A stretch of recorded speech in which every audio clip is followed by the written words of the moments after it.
जिरवाळांसारखी माणसं आणि त्याचे मी एक नाही अनेक फोटो, म्हणजे एकदाच ते त्या व्यक्तीला भेटले असं नाही, तर असंख्य फोटो मी माझ्या ब्रॉडकास्ट ग्रुपवर देखील टाकले. तर ते अनेकदा ह्या ज्या आहेत, हे पवन यादव म्हणून, ते प्रत्येकाला भेटायचे. सगळ्या राजकारण्यांबरोबर त्यांचे नेहमीप्रमाणे फोटो आहेत. इतकंच नाही तर एका विधानसभेत जाऊन सुद्धा त्यांनी भाषण केलं होतं.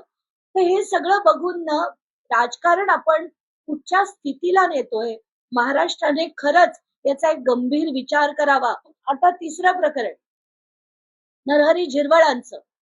तर आत्ताच्या घटनेला काही लोक म्हणतात की बाबा ती दोन ऍडल्ट्स आहेत, ते कन्सेन्शुअल आहे, त्या दोघांच्या मान्यतेने होत आहे वगैरे वगैरे वगैरे. पण मला असं वाटतंय, एक तर हे शासकीय जागेत केलं गेलं, हा पहिला प्रश्न.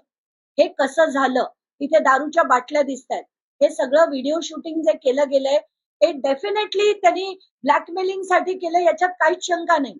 पण आपण करतोय काय याचं भान असणं हे नक्कीच गरजेचं होतं. जिरवाळांसारखी माणसं आणि त्याचे मी एक नाही अनेक फोटो, म्हणजे एकदाच ते त्या व्यक्तीला भेटले असं नाही, तर असंख्य फोटो मी माझ्या ब्रॉडकास्ट ग्रुपवर देखील टाकले. तर ते अनेकदा ह्या ज्या आहेत, हे पवन यादव म्हणून, ते प्रत्येकाला भेटायचे. सगळ्या राजकारण्यांबरोबर त्यांचे नेहमीप्रमाणे फोटो आहेत. इतकंच नाही तर एका विधानसभेत जाऊन सुद्धा त्यांनी भाषण केलं होतं. तर हे सगळं बघून ना, राजकारण आपण कुठच्या स्थितीला नेतोय, महाराष्ट्राने खरंच याचा एक गंभीर विचार करावा.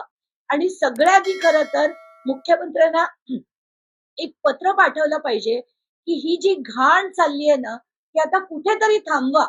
कुठेतरी हा सगळ्याला आता तुम्ही आळा घाला.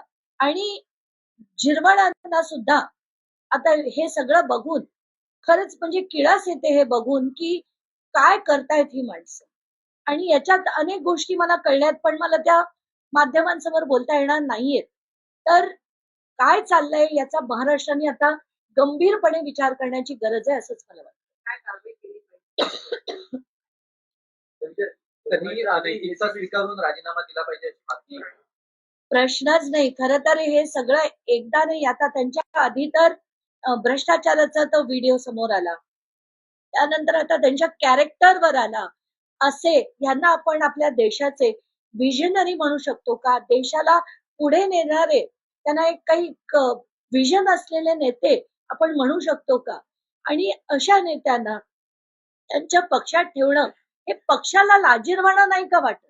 त्या पक्षाला नाही का वाटत की आपण काहीतरी सुधारणा करावी, काहीतरी लोकांना चांगलं द्यावं, लोकांना चांगले नेते द्यावे? असे नेते हे आपल्या देशाला पुढे नेणार? असं कसं चालणार? मला असं वाटतं प्रत्येक पक्षाने ही जबाबदारी आता घेतली पाहिजे आणि अशा नेत्यांना तात्काळ राजीनामा द्यायला भाग पाडलं पाहिजे. त्यांनी तो दिला नाही तर त्यांना काढून टाकलं.